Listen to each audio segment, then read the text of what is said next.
रूस Ukraine war के बीच इस वक्त एक बड़ी खबर सामने आ रही है। रूस की करेंसी रूबल को बड़ा झटका लगा है। एक दिन में डॉलर के मुकाबले 30% की गिरावट आई है रूबल में, और आर्थिक प्रतिबंध के बाद रूबल में तेजी से ये गिरावट आई है। अमेरिका और यूरोपीय देशों ने कड़े प्रतिबंध लगा दिए हैं। तो यूक्रेन के साथ जारी जंग और अमेरिका और अन्य यूरोपीय देशों के साथ तनातनी के बीच रूस की करेंसी रूबल को एक बड़ा झटका लगा। एक बार फिर से बड़ी गिरावट आई है। ये करेंसी डॉलर के मुकाबले 30% तक टूट गई है और नए रिकॉर्ड लेवल पर आ गई है। तो रिकॉर्ड लो लेवल है ये जिस पर आ गई है। ये पश्चिमी देशों के कड़े प्रतिबंधों का असर अब साफ देखने को मिल रहा है।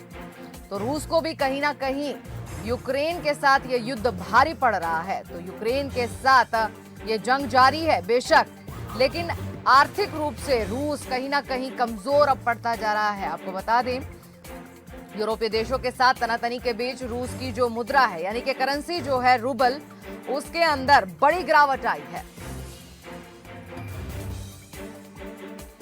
और इस पूरी खबर पर हमारे साथ हमारे न्यूज हेड शरद द्विवेदी जुड़ गए हैं, उनसे हम बात करेंगे। शरद जी, रूस को भी ये बहुत महंगा पड़ने जा रहा है और आर्थिक रूप से रूस को बहुत बड़ा नुकसान खामियाजा भुगतना पड़ेगा, क्या कहेंगे आप? देखिए शाहिदा, युद्ध की जो 2-3 सबसे बड़ी चुनौतियां होती हैं उसमें जनहानि और आर्थिक क्षति, ये दो सबसे लीडिंग नुकसान जो होते हैं वो ये सबसे बड़े नुकसान हैं।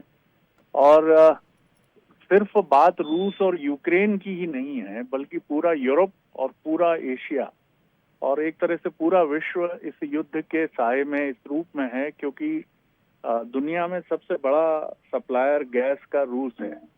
और इसी तरह ऑयल और गैस जो बहुत बड़ी ताकतें होती हैं, यानी दुनिया में आप इधर खाड़ी के देशों की तरफ बात करें और उधर रूस की तरफ बात करें, तो गैस और तेल दोनों वहां से आते हैं। तो निश्चित तौर पर इसका असर पूरी दुनिया पर है। रूबल नीचे जाना ही था, इसका मूल्यन तेजी से होना ही था।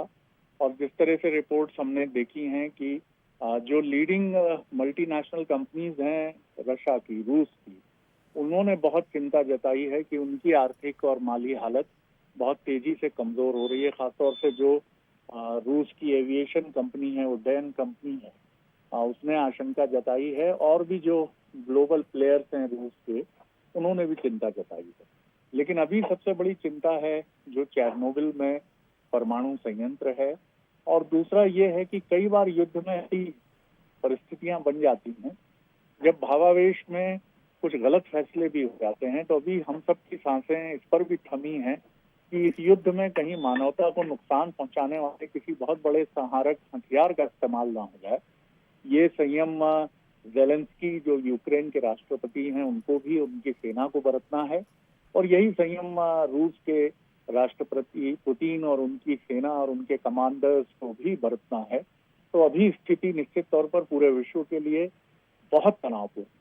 शाहिदा जी, शरद जी, आपका धन्यवाद तमाम विचार हमारे साथ साझा करने के लिए। तो जाहिर सी बात है कि युद्ध कभी किसी को फायदा नहीं पहुंचाता है, नुकसान होता ही है। लेकिन इस बार यह नुकसान रूस को भी झेलना पड़ रहा है, यानी कि जो वार कर रहा है, जो युद्ध कर रहा है, उसको आर्थिक रूप से बड़ा झटका लग रहा है। आपको बता दें कि ये करेंसी डॉलर के मुकाबले 30% तक टूट गई है और नए रिकॉर्ड लो लेवल पर आ गई है। और ऐसा माना जा रहा है कि पश्चिमी देश ने जो कड़े प्रतिबंध लगाए हैं रूस पर, उसका असर अब साफ देखने को मिल रहा है।